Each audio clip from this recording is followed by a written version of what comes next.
సాధారణంగా ఏ ప్రభుత్వ శాఖలోనైనా ఏ పైనైనా జరగాలి అంటే అది ఏ ప్రభుత్వం ఉండనివ్వండి, ఏ పార్టీ ఉండనివ్వండి, ఏ ముఖ్యమంత్రి ఉండనివ్వండి, కింది స్థాయిలో అయితే లంచం లేకుండా అయితే పని జరగదు. ఇది చాలా మందికి తెలుసు. వీఆర్ఓ స్థాయి దగ్గర నుంచి ఇంకా ఓపెన్గా మాట్లాడుకుంటే, ఇంకా సబ్ రిజిస్టర్ ఆఫీసులు అయితే ఇప్పుడు తాజాగా ఏదో ఒకేసారి 12 ఆఫీసుల మీద సోదాలు చేశారు, తనిఖీలు చేశారని. 12 కాదు, మొత్తం 175 నియోజకవర్గాల్లో ఉన్న అన్ని రిజిస్ట్రేషన్ శాఖ ఆఫీసుల్లో ఒకేసారి దాడులు జరిగినా సరే ఇలాంటివి బయటికి వెళ్తాయి. ఎందుకంటే ఇలాంటివి బయటపడతాయి. ఎందుకంటే అసలు నిజంగా ఏం జరుగుతోంది అనేది వాస్తవం వెనక జరిగే అవినీతిని కనుక ఓపెన్గా మాట్లాడుకుంటే అసలు కరప్షన్ లేనిదే ఉండదు. ఇది ప్రతి సామాన్యుడు ఒప్పుకుంటాడు. కాకపోతే ఎవరికి వాడు పని జరగాలంటే లంచం ఇచ్చేసుకుంటాడు, తప్పదు, బయటికి చెప్పరు. ఇప్పటికిప్పుడు సడన్గా ఇది ఎందుకు బయటకు తీసుకొచ్చారు? మొన్న మా ఎక్సైజ్ శాఖే పట్టుకుంది నకిలీ మద్యాన్ని, అది మా ఎక్సైజ్ శాఖ అన్నారు కాబట్టి ఇప్పుడు మా రిజిస్ట్రేషన్ శాఖ అవినీతి చేస్తుంది, మా రిజిస్ట్రేషన్ శాఖే లంచాలు తీసుకుంటుంది అని ఒప్పుకుంటారా? లేదంటే దీని వెనక ఇంకేమన్నా అసలు వ్యూహం, అసలు కుట్ర కోణం, లేదంటే రాజకీయ కోణం ఏదైనా ఉందా? ఇదే అంశం మీద చర్చించే ప్రయత్నం చేద్దాం. సార్, ఓపెన్గా అంటే మిగిలిన శాఖల గురించి మాట్లాడుకునే కంటే ఇక్కడ రిజిస్ట్రేషన్ శాఖ రిజిస్టార్, సబ్ రిజిస్టార్ ఆఫీస్లో ఏం జరుగుద్ది అనేది ఓపెన్గా అందరికీ తెలిసిన విషయమే. సాధారణంగా ఇది రిజిస్టర్ ఆఫీస్కి వెళ్ళే వాళ్ళు ప్రతి ఒక్కళ్ళు ముందే అక్కడ రైటర్ మొత్తం చెప్పేస్తాడు, మీ ప్రాపర్టీకి ఇన్ని లక్షలు అవుతుంది ఖర్చు అంటే ఇంకా అందులోనే అన్నీ ఉంటాయి పర్సెంటే, కాకపోతే అది విడివిడిగా చెప్పరు అంతే. ఇది ఒక రకంగా బహిరంగంగా అఫీషియల్గా జరిగే అనఫీషియల్ కరప్షన్ అని అనాలేమో. కానీ ఇప్పుడు దాని మీద దృష్టి పెట్టడం అంటే నిజంగా అరికట్టారా ఇది, లేదంటే ఏదో 4 రోజులు చర్యలు హడావుడైనా ఎలా చూడాలి? నేను పొద్దున్నే చూసినప్పుడు 120 సెంటర్లు అంటే ప్రభుత్వం ఇనిషియేటివ్ తీసుకుందేమో అనుకున్నా. 120 సెంటర్లు కాదు, చివరిన 0 ఎగిరిపోయింది. 12 అంటే 12 మేబీ ప్రభుత్వంది కాదు, ఇది ఏసీబీలో ఉన్నటువంటి ఉన్నతాధికారులు ఎవరో ప్లాన్ చేసి ఉంటారు. దాన్ని బట్టి ఇదేదో పెద్ద కరప్షన్ మొత్తాన్ని కంట్రోల్ చేయడం కాదు, పట్టుకుంటారు, కేసులు అరెస్ట్ చేస్తారు. ఆ తర్వాత దానికి అయ్యేటటువంటి డబ్బులు ఏదైతే అవుతాయో అవి సంపాదించుకోవడానికి మళ్ళీ కరప్షన్ చేస్తూనే ఉంటారు. ఇక్కడ కమిట్మెంట్ అనేది గవర్నమెంట్ దగ్గర ఉండాలి ఎప్పుడైనా సరే. ఎలాగ పరిష్కారం లేదా దీనికి? ఖచ్చితంగా ఉంది. బాబు గారు తను చేసిన డిపార్ట్మెంట్లో ఆయనకి ఫీడ్బ్యాక్ ఎవడిచ్చేవాడు ఉన్నాడో లేదో నాకైతే తెలియదు. సింపుల్ లాజిక్ ఏంటంటే, ఇదివరకు రవాణా శాఖ, రిజిస్ట్రేషన్ డిపార్ట్మెంట్, ఈ రెండు మస్ట్ కరప్షన్ కాన్సెప్ట్ అనమాట. ఎందుకని? రవాణా శాఖలో మనం బండి కొనుక్కున్నామంటే రిజిస్ట్రేషన్ చేయించుకోవడానికి వెళ్ళాలా, గంటల తరబడి రోజుల తరబడి కూడా బారులు తీరాల్సి వచ్చేది. అక్కడ బ్రోకర్ని పట్టుకుంటే పని అయిపోతుంది. ఈవెన్ క్యూ లైన్లో నుంచున్న మనం ఇంత లంచం ఇవ్వాల్సిందే. దానికి ఏం పరిష్కారం కనుక్కున్నారు? షాపుల్లోనే ఇప్పుడు రిజిస్ట్రేషన్ చేస్తున్నారు. షాపుల్లో మనం ఎవరికి లంచం ఇవ్వట్లేదుగా, షాపోడే పెట్టుకుంటున్నాడు స్టాఫ్ని. అక్కడైతే ఎవరికి లంచం ఇవ్వట్లేదు, మన ఇంటికి కార్డు వచ్చేస్తుంది కదా సింపుల్గా. అట్లా ఎందుకు పెట్టకూడదు రిజిస్ట్రేషన్ డిపార్ట్మెంట్లో కూడా? ఇప్పుడు వాళ్ళు ఎవరు బిల్డర్లు చేస్తున్నారు. ఇప్పుడు రిజిస్ట్రేషన్లో ఒకే బండి 4గురికి రిజిస్టర్ చేయడు కదా, స్థలమైన అంతే కదా. ఇప్పుడు దీంట్లో కరప్షన్ కంట్రోల్ అవ్వాలన్నా ఒక స్ట్రీమ్ లైన్ సిస్టమ్ పెట్టేసేసి సో సర్వే నెంబర్లో వాడు వెంచర్ వేసాడు, ఆ వెంచర్ వేసినటువంటి రియల్ ఎస్టేట్ వ్యాపారే ఆన్లైన్లో రిజిస్టర్ చేయమనండి, అప్రూవల్ రిజిస్ట్రేషన్ డిపార్ట్మెంట్లో పెట్టండి, అది కూడా ఇమ్మీడియట్గా అయ్యేటట్టు ఉండాలి, ఆటోమేటిక్. ఏమి లోపల ఇప్పుడు ఫర్ ఎగ్జాంపుల్ మనం ఒక బిల్డరు 1000 గజాలు ల్యాండ్ తీసుకున్నాడండి, 1000 గజాల్లో 10 ఇళ్ళు కడతాడు, 100 చొప్పున 100 గజాలు చెప్పిన ఇటొక 5 ఇటొక 5, లేదా ఒకటే పొడుగున 10, 1వ నెంబర్ ఇల్లు, 2వ నెంబర్ ఇల్లు, 3వ నెంబర్ ఇల్లు, ఈ సో 1000 సర్వే నెంబరు, 1000/1 లేకపోతే 1000/2 అని వాడే రిజిస్ట్రేషన్ ఆన్లైన్లో పెట్టేసేస్తే, ఇప్పుడు అది కూడా రిజిస్ట్రేషన్ అంతే కదా, ఆర్టీఐ ఆఫీస్ వాళ్ళు వాళ్ళే పంపిస్తున్నారు కార్డు మనకి. అట్లా రిజిస్ట్రేషన్ డిపార్ట్మెంట్లో కూడా చేయొచ్చు కదా శుభ్రంగా, డాక్యుమెంట్ ఇవి డబుల్ రిజిస్ట్రేషన్లు, దొంగ రిజిస్ట్రేషన్లు ఇవి ఎక్కువ ఉంటాయి కదా సార్. ఏమై కూడా జరగవా? ఈ స్థలాలు అంటే వాహనాల మీద అది కొంచెం కష్టమేగా. నెంబర్ వేరే నెంబర్, అదే ఇక్కడ నేను అనేది అదే. అప్పుడు పోతుంది కదా, సింగిల్ నెంబరే వస్తుంది కదా, అప్పుడు డబ్బులు కుదరదుగా రిజిస్ట్రేషన్ చేయడానికి, అప్రూవల్ చేయాలంటే. ఇప్పుడు మీరు ఒకటే నెంబర్ దాంట్లో ఉంటే ఎవరి పేరు మీద ఉందో అక్కడ కనబడుతుంటుంది, ఇక్కడ కూడా కనబడిపోద్దిగా అక్కడ. అక్కడ దాంట్లో రిజిస్ట్రేషన్ ఇంకోటి చేయడానికి కుదరదు కదా, ఇప్పుడు కుదురుతోంది. ఆన్లైన్ సిస్టంలో లేకపోవడం వల్ల కుదురుతోంది. అదే నకిలీ లింక్ డాక్యుమెంట్లు కూడా సృష్టించేసి మన డాక్యుమెంట్ మన దగ్గరే ఉంటది, స్థలం వాడి పేరు మీదకి వెళ్ళిపోయి మనం వెళ్ళి చూస్తాడు, అక్కడ బిల్డింగ్ కట్టేసుకుంటాడు, 10 ఏళ్ళు మనం ఆగితే. దాన్ని పరిష్కరించాలి ఎలాగా? నేను అనేది అదే. ఇప్పుడు పెద్దానికో నెంబర్ ఇచ్చేసారండి, నెంబర్ ఇచ్చాక వాడు దాంట్లో ఎట్ట మారుస్తాడు? యూనిక్ కోడ్ అంతే, క్లియర్ కదా. అది కేంద్ర ప్రభుత్వం పెట్టిందే అందుకు. కేంద్ర ప్రభుత్వం అప్పుడు రీసర్వే అన్నదే అందుకు. దాన్ని అప్పుడు ఏదో జగనన్న భూసురక్ష హక్కు ఏదో పేరు పెట్టాడు, అది తీసి పడేయండి. పర్మనెంట్ అందరికీ ఇంటి నెంబర్లు స్థల నెంబర్లు కేటాయించేయండి, అది రిజిస్టర్ చేసి పడేయండి. ఎవడన్నా ఇంకోటి చేస్తానంటే తాట తీయచ్చు. ఇక్కడ జరుగుతున్నది ఏంటంటే ఈ మధ్య కాలంలో ఈ రాజకీయ నాయకులు ఇదివరకు రిజిస్ట్రేషన్ డిపార్ట్మెంట్ మీద పడేవాళ్ళు కాదు, వాళ్ళ మీద ఆశించేవాళ్ళు కాదు, ఈ రవాణా శాఖ రిజిస్ట్రేషన్ జోలికి పోయేవాళ్ళు కాదు.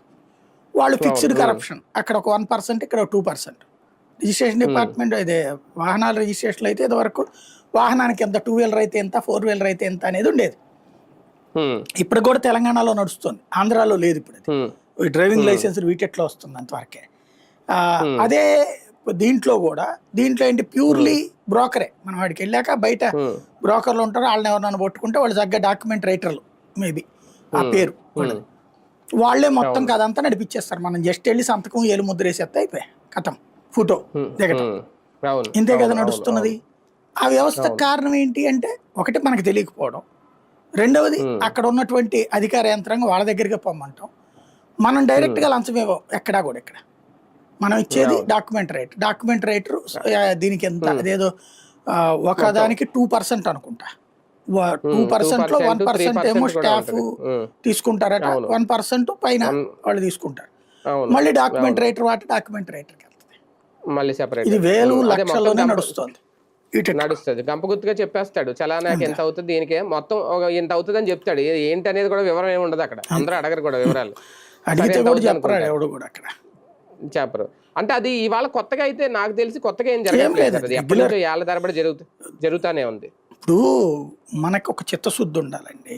సచివాలయ వ్యవస్థ వచ్చాక కరప్షన్ ఎక్కడ ఉంది? ఇప్పుడు ఇదివరకు మున్సిపాలిటీ ఆఫీస్కి పోతే బర్త్ సర్టిఫికేట్కి ఎంత, డెత్ సర్టిఫికేట్కి ఎంత, ఇవన్నీ ఉండేవి కదా. సచివాలయ వ్యవస్థ వచ్చాక అది ఉందా? వాలంటీర్ ఇంటికి తీసుకొచ్చి సచివాలయాల్లో కూడా రిజిస్ట్రేషన్లు పెట్టిన దాన్ని మళ్ళీ వీళ్ళు తీసేశారు. జగన్ హయాంలో పెట్టిన దాన్ని వీళ్ళు తీసేశారు, మళ్ళీ ప్రయోగాత్మకంగా పెట్టారు. అది విస్తరిస్తూ ఉన్న దశలో వీళ్ళు తీసేశారు. మళ్ళీ ఆ సచివాలయాల దగ్గర కొంచెం డబ్బులు తక్కువ తిన్నారు. అవును, అదే అంతే.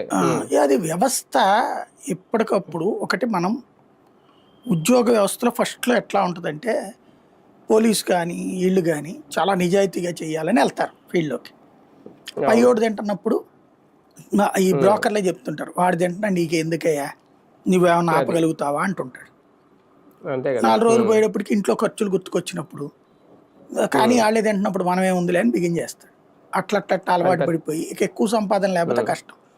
ఇప్పుడు ఇవాళ ఏసీబీ రైడ్ జరిగింది, వీళ్ళు కొన్ని రోజులు సస్పెండ్ అవుతారు లేదా అరెస్ట్ అవుతారు, ఆ తర్వాత బెయిల్ మీద బయటకు వస్తారు, మళ్ళీ ఒక 6 నెలల తర్వాత ఉద్యోగంలోకి వచ్చేస్తారు. దానికి లంచం ఇవ్వాలి, మళ్ళీ రీఇనిషియేట్ అవ్వడానికి లంచం ఇవ్వాలి, ఆ లంచాలకి మళ్ళీ సంపాదించాలి. ఇది చర్విత చరణం జరుగుతూనే ఉంది దశాబ్దాలుగా. దీనికి పరిష్కారం ఏంటి? ఆ సచివాలయాల్లో రిజిస్ట్రేషన్లు పెట్టడం, రెండవది డైరెక్ట్గా లేకపోతే ఈ వాహనాల రిజిస్ట్రేషన్ పెట్టినట్టు ఆఫీసుల్లో పెట్టేసేటట్టు ఆన్లైన్. ఇవి రెండు జరిగినప్పుడు మాత్రమే సాధ్యం అవుతుంది. ఇది లేనప్పుడు ఏదో ఎవడో అసలు ఫీల్ అవ్వట్లేదు. ఇది విశేషం ఏంటంటే ఏసీబీ రైడ్స్ అంటే అసలు ఏం కొట్టారా ఇవన్నీ ఇదివరకు అనుకునేవాళ్ళు. అవినీతి నిరోధక శాఖ ఎరగదీస్తున్నారా, పట్టుకుంటున్నారా, భలే చేస్తున్నారా అన్నటువంటిది. ఇప్పుడు ప్రభుత్వాలు అదేదో చేస్తున్నట్టు ఎవడు ఫీల్ అవ్వట్లా. ఉద్యోగులు కాస్త ఇంకా నిట్టూరుతున్నారా, ఇప్పుడు ఆడికి ఎంత ఖర్చు అవుద్దో పాపం అన్నట్టు.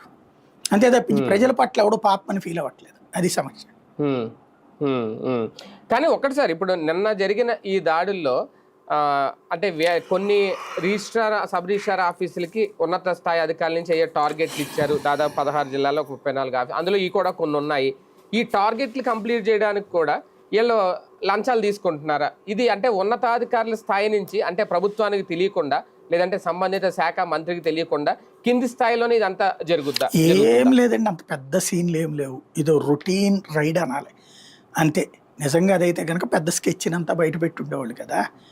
ఏం లేదు. ఇప్పుడు ఏమవుతున్నదంటే ఈ మధ్య కాలంలో మామూలుగా ఇల్లు కొనుక్కున్నప్పుడు, స్థలం కొనుక్కున్నప్పుడు ఇట్లాంటి రిజిస్ట్రేషన్లే కాకుండా ఎనీవేర్ రిజిస్ట్రేషన్ ఉంది కదా, దాన్ని అడ్డం పెట్టుకుని ఈ మధ్యన కొత్తగా సంపాదించుకుంటున్నారు. ఎక్కడో ఉన్న భూమి ఇక్కడ రిజిస్ట్రేషన్ చేసేస్తారు. తద్వారా మన భూమి మనకు తెలియకుండానే వేరే వాడికి అమ్ముడైపోతుంది. అట్లాంటి ఇష్యూస్ వచ్చినప్పుడు యాజ్ ఫర్ నామ్స్ ఏమైపోయింది, అది క్యాన్సిల్ చేయమని అప్లికేషన్ పెట్టుకునే ఇదైంది. కానీ వాళ్ళ మీద క్రిమినల్ చర్యలు లేవు. అది పెట్టాలి చట్టంలో. వాళ్ళది కాని స్థలం వాళ్ళకి రిజిస్టర్ చేశారంటే చేసిన వాడిని జైల్లో పెట్టాలా, అవును. 10 ఏళ్ళు జైలు శిక్ష తక్కువ కాకుండా పెట్టాలా సదరు అధికారిని. అప్పుడు తప్పు చేయడానికి భయపడతాడు. కానీ అదేదో టెక్నికల్ ఎర్రర్ అన్నట్టు వాళ్ళ మీద ఏ యాక్షన్ లేకపోతే జస్ట్ అదేంటని నోటీసు, ఆ రిజిస్ట్రేషన్ క్యాన్సిలేషన్ అధికారం కూడా మళ్ళీ లేదు వాళ్ళకి. ఇక అక్కడ మోసం ఎక్కడ జరుగుతుంది, ఇక మన కోర్టుల చుట్టూ తిరగాలి వీళ్ళు చేసే తప్పుకి. మేబీ ఇట్లాంటివి బాగా పెరిగినాయి అట ఈ మధ్యన. అందుమూలంగా ఏసీబీ రైడ్ ఏదో చేసి ఉంటారు, ఎవరు చాలా మంది కంప్లైంట్లు ఇచ్చారట, దాని మీద వెళ్ళి రైడ్ చేశారట. అంటే వీళ్ళు ఆంధ్రజ్యోతి ఒక వెర్షన్ రాసింది ఏంటంటే, ఎవరో ఒక ఉన్నత స్థాయి అధికారి ఉన్నాడు, ప్రముఖ పుణ్యక్షేత్రమైన జిల్లా అది, అంటే ఇంకా ఏ జిల్లా అది ఎవరికి తెలుసు, చిత్తూరు తిరుపతి ఏంటనేది, అక్కడ ఆ అధికారి మొత్తం చేస్తున్నాడు, దాని గురించి గుట్టు అంత రెట్ అయింది అనేది. అంటే నిజంగా ఏదైనా దీని వెనక ఒక కోణం ఉంది, అందుకే ఒకేసారి అంటే 1-2 ఆఫీసుల్లో దాడి చేయడం అంటే ఓకే, ఒకేసారి 12 ఆఫీసుల మీద ఏకకాలంలో తనిఖీలు చేశారు అంటే ఏదో ఉండదు. అప్పుడు అక్కడ తిరుపతిలోనే పట్టుకోవాలి కదా, మిగతా ఎందుకు ఉంటుంది. ఇంకోటి అధికారిని ఇప్పుడు ఎవరినో బ్లాక్మెయిల్ చేస్తున్నట్టు వీళ్ళు ఆ వార్తలో. బేసిక్గా ఒకటే, ఇప్పుడు పోయినా అతని ఇష్యూని పట్టుకుంటే సరిపోతుంది కదా, ఇవన్నీ ఎందుకు అప్పుడు ఈ రైడ్స్ అన్ని ప్రాక్టికల్గా. ఇప్పుడు ఇవన్నీ ఏమంటారంటే సర్ప్రైజ్ రైడ్స్ అంటారు అనమాట, ఆకస్మిక తనిఖీ రాశారుగా. ఆ అధికారి మీద అలా ఆల్రెడీ యాక్షన్ తీసుకుంటే ఏదో 1.5 కోట్లకి ఎంతో సెటిల్ చేసుకున్నాడు, అందువల్ల అతను వీళ్ళు ఏంటంటే బాబు గారికి వచ్చే క్రెడిట్ కూడా జడగొడతారు, అంత మించేం లేదు వీళ్ళ దాంట్లో. వీళ్ళ వల్ల బాబు గారికి వీళ్ళు ప్రతిపక్షంలో ఉన్నప్పుడు ఉపయోగం, కానీ అధికారంలో ఉన్నప్పుడు వీళ్ళంత తలనొప్పి ఇంకోటి లేదు ఆయనకి. వీళ్ళతోనే పెంట. ఇప్పుడు ఆ సాంబా మాట్లాడేదో, వెంకటకృష్ణ మాట్లాడేదో, వీళ్ళు మాట్లాడేటటువంటి మాటలు చూడండి, తుఫాన్ అటు తరిమేస్తాం, ఇటు తరిమేశారు, ఇట్లాంటి మాటల వల్ల ఆయన కామెడీ అయిందా, ప్రయోజనం అయిందా బాబు గారికి? లేదు. ఇప్పుడు ఇట్లాంటి దిక్కుమాలిన వార్తలు రాయడం వల్ల ఏమైనా ప్రయోజనం ఉంటుందా దాంట్లో? ప్రతిదానికి ఒకటి అంటగట్టేసి ఏదేదేదో చెప్పేసేసి గవర్నమెంట్ డెవలప్మెంట్ గురించి అతిగా రాసినా కూడా ఎవడు పట్టించుకోడు. ఇప్పుడు అది రాస్తారు, ఏది ప్రతిపక్షాన్ని తిడతా రాయడం, ప్రతిపక్షాన్ని పార్టీ తిట్టాలి, మధ్యలో నువ్వే వాడు గొట్టంగాడివి, పేపర్ తిట్టడం ఏంటి? మొన్న మధ్య నెల్లూరులో ఒక మహిళా నాయకురాలని ఇలాగే రాశారు, ఆమె మొత్తం చక్రం తిప్పారు, ఓకే, ఆమె చివరి బయటకు వచ్చారు, అది పెద్ద కేసు అయింది, ఇష్యూ అయింది. అంటే ఏ లోపాలను ఎత్తి చూపిస్తున్నారా, లేదంటే ప్రభుత్వాన్ని అలర్ట్ చేస్తున్నారా, ఇలాంటి అధికారులని నిజంగా బయటికి తీసే ప్రయత్నం ఏమన్నా చేస్తున్నారు? ఏమీ ఉండదండి ఇవన్నీ. ఇప్పుడు అమ్మాయిది ఏమైందని కేసు అరెస్టు అయిపోద్ది, బయటకు వద్దు, మళ్ళీ అమ్మాయి అక్కడే కూర్చుని వార్నింగ్లు ఇస్తుంది, ఆనేసేస్తాం ఇన్నేసేస్తాం అని చెప్పేసి. ప్రాక్టికల్గా ఇవన్నీ ఏంటంటే జస్ట్ దాన్ని ఏమంటారు, కవరప్ కథలు తప్పించి ఏం లేవు పేపర్లో. ఇది మామూలు రైడు, ఒకేసారి సర్ప్రైజ్ చేద్దామని చూస్తారు అన్ని చోట్ల. ఏమి ఎక్కడా కూడా లక్షల్లో రాలేదు, 10,000 నుంచి 75,000 అంటే చాలా చిన్న వేరం అని అర్థం. రిజిస్ట్రేషన్ ఆఫీసులో అంత తక్కువ అమౌంట్ అంటే రిజిస్ట్రేషన్ జరగట్లేదని అర్థం, అంటే వ్యాపారాలు సరిగ్గా జరగట్లేదని అర్థం, ఒక రకంగా చెప్పాలి. దీనికి ఏదో లింకులు రాసుకోవచ్చు, ఏమైనా చేసుకోవచ్చు. ప్రాక్టికల్ పాయింట్ అలా ఏంటంటే ఏసీబీతో నువ్వు యాక్షన్ తీసుకుంటాం వలన ఇప్పుడు పబ్లిక్లో పెద్ద రెస్పాన్స్ ఏమీ లేదు. ఎందుకంటే ఈ 2 రోజులు రిజిస్ట్రేషన్ చేసుకునేవాడు అదృష్టం, డబ్బులు తీసుకోరు లంచం ఈ 2 రోజులు, మళ్ళీ 3వ రోజు నుంచి మామూలే. ఇలా లంచం లేకుండా పని జరిగింది అనుకోండి, తర్వాత అప్పుడు ప్రభుత్వాన్ని గుర్తుపెట్టుకుంటారు, అరే భలే చేశారు రైళ్ళు, ఏసీబీ రైడ్ చేసేటప్పుడు భయపడ్డారు అని. అప్పుడు 2వసారి మళ్ళీ వెళ్ళి పబ్లిక్ కంప్లైంట్ ఇచ్చుకుంటారు, ఇట్లా చేస్తున్నారండి అని చెప్పేసి. ఇప్పుడైతే పెద్దగా ఎవరు ఏమి నమ్మే పరిస్థితుల్లో లేరు.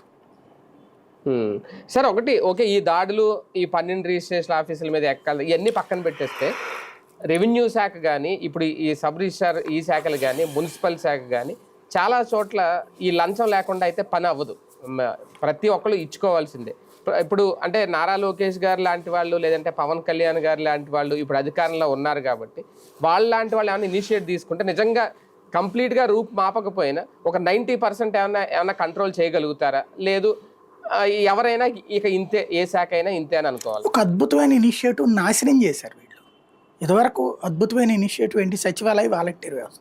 అక్కడ లంచం లేదే మనకి, ఏ సర్టిఫికేట్, రెవెన్యూ సర్టిఫికేట్లు కావాలన్న ఇన్కంబరెన్స్ సర్టిఫికేట్లు ఇవన్నీ కూడా తెచ్చిచ్చేవాళ్ళు కదా వాలంటీరు.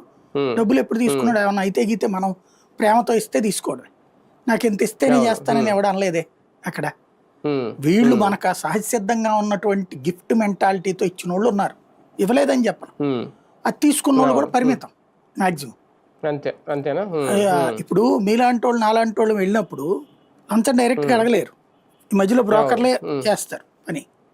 అవును. అదే వాళ్ళు డైరెక్ట్ గా జనం వెళ్తే కనుక ఆటోమేటిక్ గా అడిగి తీసుకుంటారు లంచం ఎంత అవుతుందని. ఉమ్, అంతే సింపుల్ తేడా. అవును. ఇప్పుడు ఆ వ్యవస్థకి పరిష్కారమే జగన్ తీసుకొచ్చింది, సచివాలయ వ్యవస్థ, వాలంటీర్ వ్యవస్థ.